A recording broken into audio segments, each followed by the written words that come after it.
tersampaikan kepada Nabi kita, junjungan kita Sayyiduna wa Maulana Muhammad beserta keluarga beliau, sahabat beliau sekalian. Amin Allahumma amin ya rabbal alamin.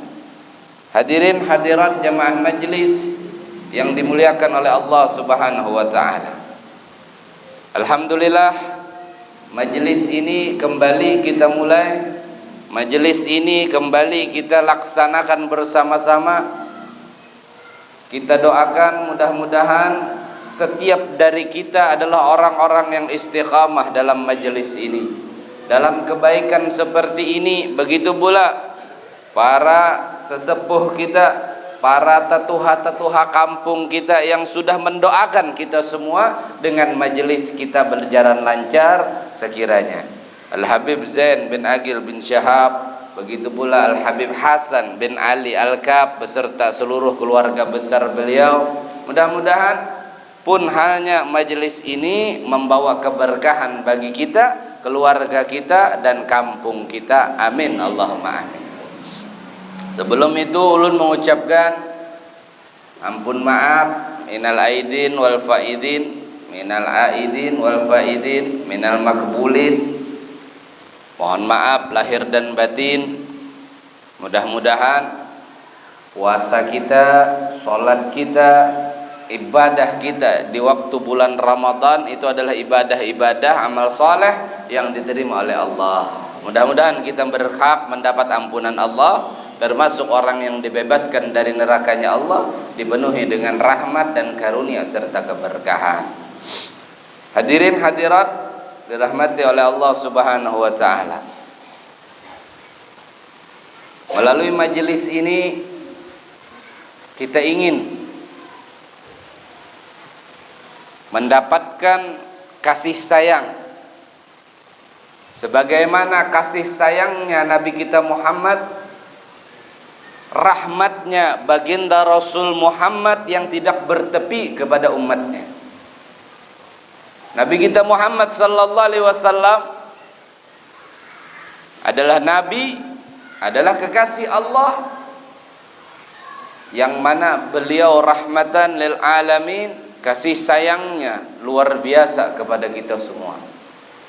Dalam riwayat disebutkan Nabi kita Muhammad, baginda Rasul sallallahu alaihi wasallam itu tidak ridha satu di antara umatnya berada dalam jurang nerakanya Allah Subhanahu wa taala. Maka bagian daripada rahmat tersebut kita pun disuruh untuk mengajak, disuruh untuk membuat diri kita, menjaga diri kita pun halnya kita punya keluarga. Makanya dikatakan di dalam Al-Quran, ya ayyuhalladzina amanu qu anfusakum wa ahlikum nara. Ini bagian daripada rahmatnya baginda Rasul sallallahu alaihi wasallam. Kita disuruh sebagaimana baginda Rasul menjaga diri kita. Kenapa harus dijaga diri ini? Karena kalau kita berada di neraka itu Nabi sallallahu alaihi wasallam sedih. Baginda Rasul itu bersedih. Dalam sebuah riwayat disebutkan ketika Nabi sallallahu alaihi wasallam berkumpul bersama sahabat, tiba-tiba di dalam perkumpulan itu Nabi kita Muhammad sallallahu alaihi wasallam meneteskan air mata. Beliau menangis. Dan tiba-tiba beliau tertawa sampai gigi-gigi depan beliau terlihat. Takurihing Nabi, tersenyum Nabi. Sayyidina Umar ibn al-Khattab yang berada di sana bertanya kepada baginda Rasul sallallahu alaihi wasallam, ya Rasulullah, kenapa engkau tiba-tiba menangis lalu tiba-tiba tertawa? Kata Sayyidina Umar ibn al-Khattab. Ujar Sayyidina Umar, ya Rasulullah, pian tadi menangis, imbah itu pian takurihing. Ada apa wahai Rasulullah?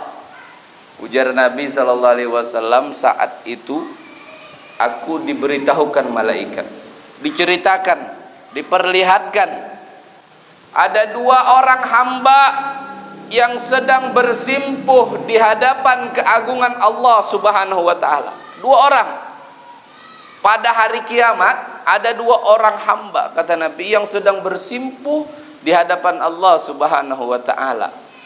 Salah seorang di antara mereka mengadukan saudaranya, kata Nabi sallallahu alaihi wasallam. Ia berkata kepada Allah, "Ya Rabb, ya Allah, wahai Tuhanku, ambil pahala saudaraku ini untuk. Ambil pahalanya, berikan kepadaku." Apa sebab? Karena inya waktu di dunia menzolimi, menyakiti. Nah, jadi hati-hati kita lah. Takutnya kita menerima catatan amal, kosong amal. Takutnya kita menghadap kepada Allah tanpa memiliki amal. Amal sudah sedikit. Takutnya amal tadi diambil orang. Apa sebab? Kita menzolimi orang lain. Berapa banyak setiap jangkal tanah yang kita miliki, apakah itu betul hak kita? Atau jangan-jangan sejengkal demi sejengkal itu milik tetangga saudara kita, milik daripada sesama muslim, yang kita ambil sengaja ataupun tidak sengaja? Hati-hati. Kita punya lisan. Apakah pernah lisan tersebut menggores perasaan saudara kita, sehingganya hatinya terluka, tersinggung dengan perbuatan kita? Hati-hati. Takutnya ini termasuk bagian daripada perbuatan zalim yang diadukannya nanti kelak pada hari kiamat. Paham dia kenapa Nabi menangis? Tidak tega Nabi melihat umatnya, salah satu daripada umatnya, pahalanya diberikan kepada umat yang lain. Padahal saat itu mereka sedang menghadap kepada Allah Subhanahu wa ta'ala. Hati-hati. Hari raya tadi berapa banyak pian bisa menjaga lisan.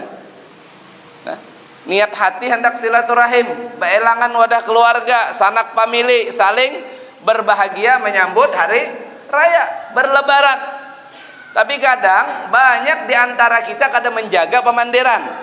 Niat hati begaya, niat hati begayaan. Umap ini behirang pada muha aja lah. Ada melihat anak orang, kenapa anaknya wani pindah kurus karing ini kan diberi makan, kenapa? Ya. Maksud hati mungkin begayaan. Tahu perasaan ibunya nang kayak apa, perasaan hati orang tuanya kayak apa. Ternyata tergores. Takutnya hari kiamat dia mengadu kepada Allah. Ya Allah, pulan pernah menggores hati ulun ya Allah. Hari raya inya menyakiti perasaan ulun. Kayak apa biar kira-kira? Hati-hati. Nah, makanya kita diajarkan bagaimana cara bertamu yang baik, cara bermuamalah, bergaul yang baik. Sesama muslim itu kita harus jaga perasaan mereka. Kenapa? Itu saudara kita.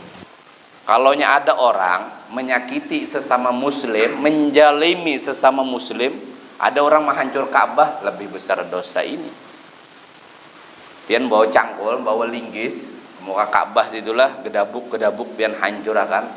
Lalu ada orang menyakiti perasaan saudara, ini besar dosanya. Niatnya main-main aja, niatnya begayaan aja supaya suasana dalam perkumpulan keluarga tadi jadi cair. Tetapi gawian pian tadi untuk supaya mencairkan suasana, supaya tertawaan rame tadi, mau ulah sakit hati orang. Pada sing kawinan kada hendak kawin kah? Ini banyak kan kayak ini. Awak pindah belamak mana lain sebagainya.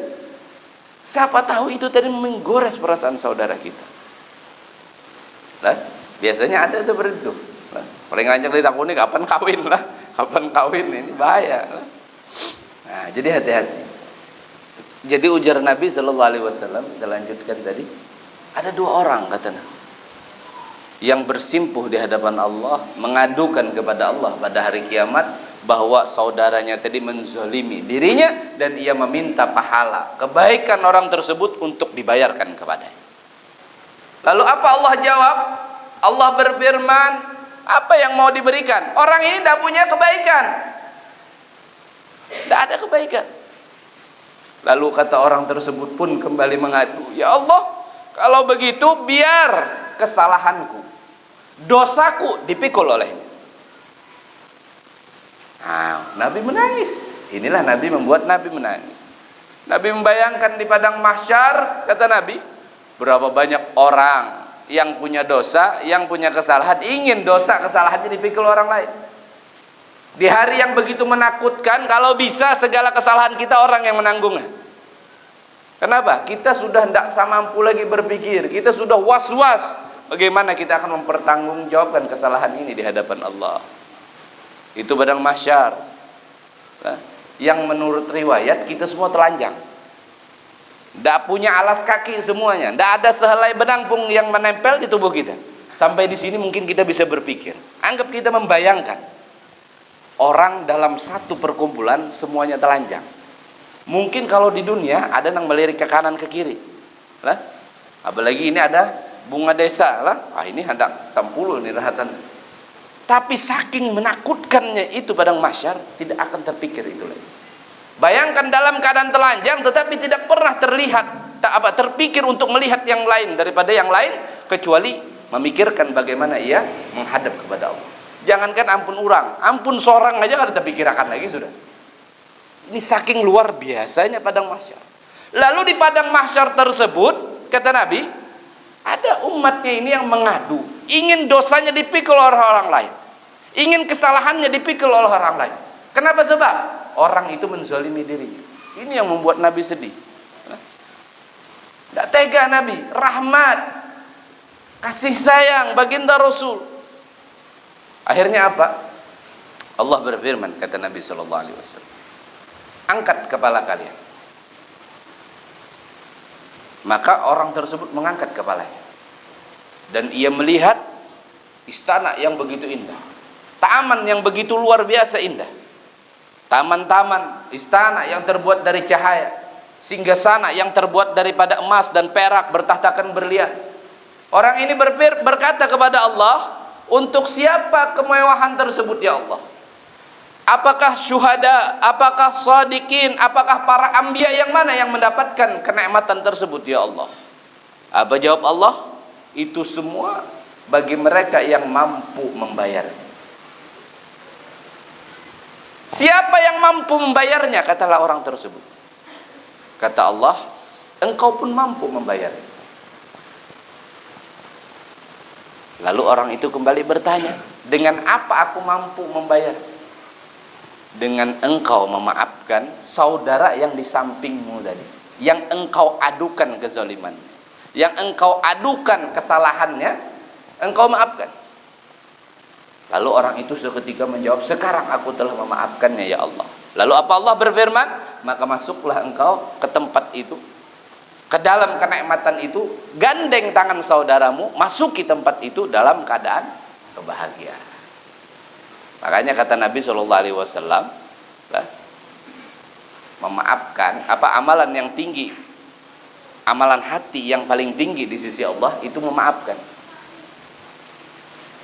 Tapi bukan cuman hanya pian memaafkan di muntung, tapi hati menggerugut lah, hati memberangap, lain seperti itu. Makanya amalan hati yang paling tinggi di sisi Allah itu kita mampu meminta maaf.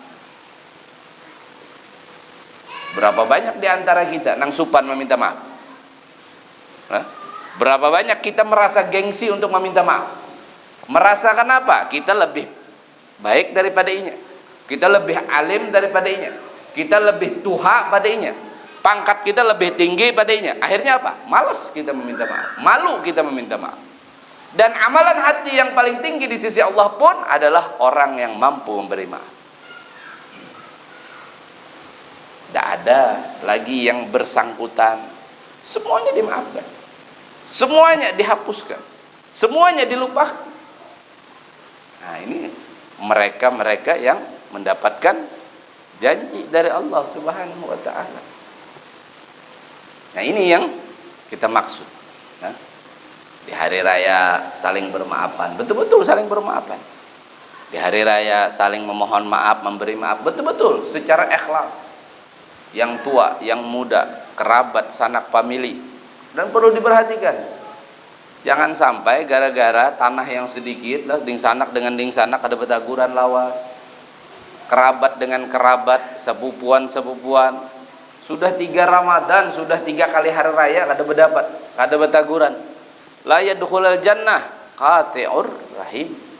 Tidak akan pernah masuk surga kan orang yang memutus silaturahim. Apalagi anak lawan kuitan, kada bejapaian mati ya, adalah di sini lah. Ding sanak lawan ding sanak kada bejapaian mati, ini bisa banyak. Ding sanak tuha lawan ding sanak paling anom gara-gara warisan wara. Warisannya sebanyak apapun nang pian ambil dari warisan itu, pian makan ya jadi kotoran. Pian simpan kena jadi rebutan pula. Itu warisan. Dan ini akhirnya memutus tali silaturahim. Kada betaguran, kada baakuran. La yadkhulul jannah qati'ur rahim. Ini janji Nabi, ini ancaman Nabi, tidak akan masuk surga orang yang memutus silaturahim. Tetapi lihat orang yang saling memaafkan tadi. Apa jar Allah Ta'ala? Gandeng tangan saudaramu itu masuk ke tempat tersebut dalam kebahagiaan. Nah, ini orang saling memaafkan, mampu meminta maaf, mampu memberi maaf, ini luar biasa. Jadi kembali ke awal tadi, termasuk bagian daripada rahmat Nabi, kita mampu menjaga diri kita, keluarga kita dari api neraka. Bagaimana termasuk menjaga itu? Pian kalau ada salah saudara, maafkan. Kada perlu menunggu inya meminta maaf, lebih baik inya datang minta maaf, lebih baik lagi kan. Ku ampusakum wa ahlikum nara, jaga diri kalian, jaga saudara kalian dari api neraka. Ini ulun kasih contoh lah. Di jalan, pian lewat. Kebetulan di jalan tadi, pian lihat ada orang bertampar. Ada orang ditampar. Ternyata itu kerabat pian. Mungkin itu ding sanak pian, mungkin itu kamanakan pian, mungkin itulah acil pian, paman pian.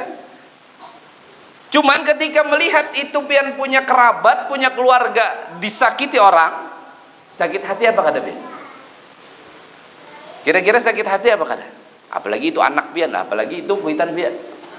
Dipukul orang, disakiti orang, sakit hati apa kada? Urusan salah atau kada itu urusan nomor 2. Ketika pian melihat inya disakiti, beliau disakiti, sakit hati kita. Kenapa? Kita memiliki kekerabatan. Ini baru urusan dunia lah. Kalau orang ditampar, esoknya ya pasti insya Allah sembuh. Disakiti berapa hari paling sakit di dunia? Insya Allah sembuh berapa. Tetapi ketika pian membiarkan mereka terjerumus dalam kemaksiatan, mereka meninggalkan kewajiban, itu secara hakikat pian membiarkan mereka dalam kesakitan. Secara hakikat pian membiarkan mereka terjerumus dalam nerakanya Allah. Apalagi yang pian tahu itu adalah orang tua kita. Kita punya orang tua, kita punya kerabat, kita punya keluarga, dengan terang-terangan meninggalkan sholat, kada puasa lain sebagainya. Biar aja itu urusan inyalon Allah Ta'ala, ini urusan agama masing-masing. Ini bukan rahmat namanya. Nangaran rahmat itu kita mengajak. Kada kawan nangka ini, bawain nangka ini. Kada mau tulak ke majelis hari ini, kena bawain pulang, kena ajak pulang. Kenapa? Kita sayang launinya tadi. Ini yang dimaksud dengan ku ampusakum wa ahlikum nara. Kenapa harus memberi maaf? Ini sudah salah. Kenapa harus memberi maaf? Karena kita rahmat, kita kasih sayang. Kita tidak ingin nanti di akhirat dia menanggung dosa kita, memikul dosa kita. Makanya kita berikan maaf, ikhlas. Nah, inilah yang dimaksud rahmat. Kita kada hendak lah ini ditampar tadi ingin kita sakit hati lah, apalagi kira-kira kalau kita tahu di dalam kuburnya yang akan disiksa. Apalagi kita punya orang tua. Nah, di hari raya saling memohon maaf. Yang paling utama harus kita dapatkan ampunan dari kedua orang tua kita. Khilaf ataupun tidak disengaja, pasti mungkin ada kita menggores perasaan mereka.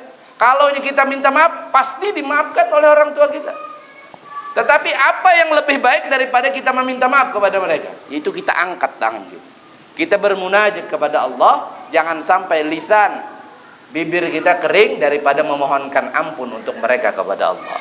Dalam riwayat disebutkan, orang dalam kubur itu, mereka yang sudah masuk ke dalam kubur, orang yang sudah berada di alam barzah itu pasti sadar semua. An-nasu niyamun idza matu intabahu. Manusia itu waktu hidup seperti orang guring, mimpi ke sana kemari lah lain sebagainya. Tapi kalau sudah mati baru sadar, ternyata ini yang sebenarnya. Makanya ketika berada di alam barzah dipukul sama malaikat, dia sadar, tidak akan menolak lagi. Kenapa? Atau tidak ada. Kenapa? Dia sadar sudah bahwa kenapa dia dipukul, kenapa dia disiksa, karena maksiat. Ada orang yang dipukul setiap harinya, setiap waktunya oleh malaikat, sampai suatu ketika malaikat berhenti memukul. Lalu orang ini bertanya, kenapa berhenti? Nah, kalau ini kita kan alhamdulillah mungkin di dunia, ini kenapa berhenti? Karena dia sudah sadar. Kenapa berhenti? Kenapa? Padahal masih banyak dosa ini, kenapa masih sudah berhenti? Kata malaikat, kita punya keturunan, kita punya anak sanak famili, mengangkat tangan, bermunajat kepada Allah, memohonkan ampun atas mereka. Jadi saat itu pula Allah menyetop, Allah mengangkat daripada azab kubur mereka. Jadi permohonan maaf kita kepada kita punya kedua orang tua adalah bentuk kita memohonkan ampun kepada mereka. Rabbighfirli wa li walidayya warhamhum kama rabbayani shaghira. Belum kering kita punya lisan, belum kering kita punya bibir, ketika mengucapkan doa tersebut maka Allah akan mengangkat mereka yang berada di alam barzah, kita punya orang tua, daripada siksa kubur. Nah, ini yang seharusnya pula bagian daripada rahmat kasih sayang, bagian daripada kita menjaga diri kita, menjaga keluarga kita daripada nerakanya Allah Subhanahu wa ta'ala. Inilah seharusnya yang menjadi hal yang paling penting dalam tujuan hidup kita. Sebagaimana Nabi SAW memiliki rahmat, memiliki keinginan, memiliki cita-cita, seharusnya seperti itu pula kita. Qu anfusakum wa ahlikum nara. Begitu pula kita punya majelis seperti ini, alhamdulillah. Kita mulai lagi majelis seperti ini. Kita punya keluarga masih tidak mau hadir, kena bawai pulang. Nang kada tahu kena bawai pulang supaya tahu. Urusan inya mau lawan kada, baru itu urusannya kembalikan lawan Allah. Urusan kita apa? Kita mengajak saja. Dakwah bagi apa? Dakwah itu urusan kita. Mengajak adalah bagian kita. Sedangkan hidayah itu ketentuan Allah. Sekali kada mau nang ke ini, cara nang lain pulang. Kenapa? Kita kada ampe-ampe membawainya, karena kita sayang lawan inya. Pian punya pasangan pula, pian punya laki, punya suami. Kalau pian bujur-bujur sayang lawan laki pian akan bertanya, dari mana duit nang ini, dari makanan ini dari mana? Tentu pian akan bertanya. Pian akan mengingatkan laki pian, halalkah haram kan yang digawinya? Ini nih adalah gawian nang halal apa nang haram? Dihasilkan daripada sesuatu yang sesuai syariat atau dilarang syariat? Ini riba atau kada? Kalau pian sayang lawan laki pian akan bertanya dengan pian akan mengingatkan laki pian kada sembahyang, ayo sembahyang. Kenapa? Karena pian kada hendak cuman berkumpul di dunia, di akhirat kada berkumpul. Kayak itu pula nang laki amun bujur sayang lawan bini, ini mengingatkan. Jadi kalau ada pian bisi laki kada suah menagur pian sembahyang atau kada, ini perlu dipertanyakan. Apalagi sudah tahu pian kada sembahyang, kada menagur, nah ini bahaya. Berarti laki pian hendak baik surangan. Tulak ke majelis kada babawaan juga lah. Anang baik, kada babawaan juga. Sudah giliran membuka kerudung, mantap namanya. Kalau bisa habang kah, kuning kah, pulang rambut tuh. Bangga dengan yang demikian. Nah ini bahaya laki pian. Berarti ini laki pian kada hendak berkumpul di dunia dan di akhirat. Kenapa? Kada pernah memperhatikan urusan agama. Ini kada sayang ngarannya. Kalau yang sayang, dia akan menjaga dirinya, keluarganya dari api neraka. Pian punya keturunan, anak pian dibawa lalakian, pian kada sarik. Nah ini bahaya. Anak babinian pian lah berjalanan dengan yang bukan mahramnya, bahaya. Artinya pian kada sayang. Oh, justru karena membariakan itu sayang, jelas. Biar aja nya tulak ke pesta pantai gitu lawan siapakah? Kenapa? Sayang lawan anak. Ini kan bukan sayang namanya. Pian kada sayang, mendorong mereka ke neraka ngarannya.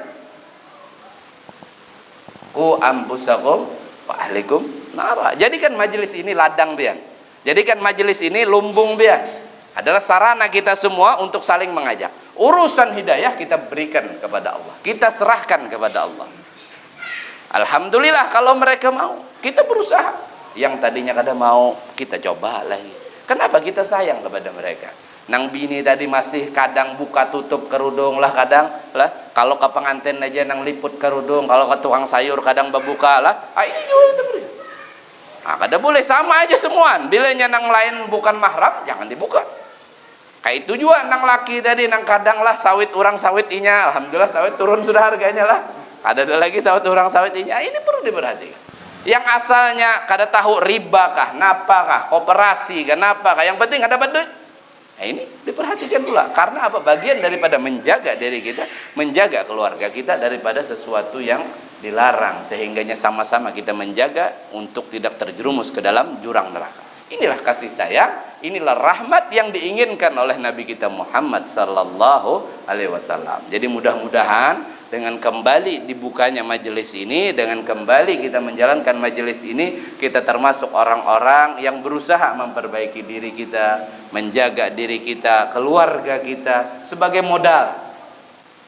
Sebagai modal untuk kita mengajak mereka dalam kebaikan pula, mengajak diri kita dalam kebaikan pula. Mudah-mudahan dengan berkat ini baginda Rasul kasih sayang rahmatnya yang tidak terbatas memandang kepada kita semua dengan senyuman. Beliau bangga kepada kita semua karena kita berusaha pula untuk menjaga diri kita supaya beliau tidak sedih. Kita jaga diri kita, kita jaga keluarga kita daripada lembah-lembah nerakanya Allah, supaya tidak terjerumus dalam jurang nerakanya Allah. Mudah-mudahan Allah subhanahu wa ta'ala memberikan pandangan khususnya kepada kita semua.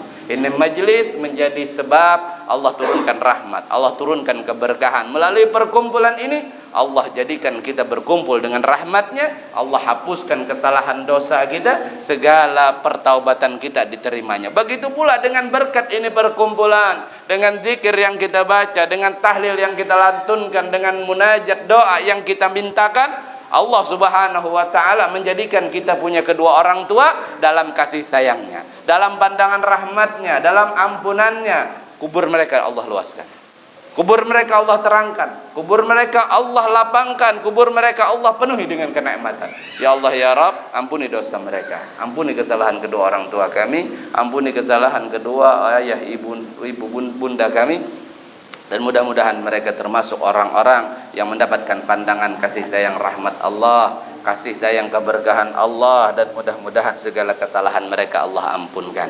Amin ya rabbal alamin, ya akramal akramin, ya arhamar rahimin, ya mujibas sailin, walhamdulillahi rabbil alamin. Mudah-mudahan kita semua istiqamah dengan majelis ini, kita semua bisa melaksanakan apa yang kita dengar, bertambah kebaikan dengan apa yang kita pelajari, dengan kita amalkan. Dan mudah-mudahan itulah tanda kita mendapatkan keberkahan daripada Allah subhanahu wa ta'ala. Al-hadihi niyah biniyatin salihah wa ila hadratin Nabi Muhammadin sallallahu alaihi wasallam. Al-Fatihah.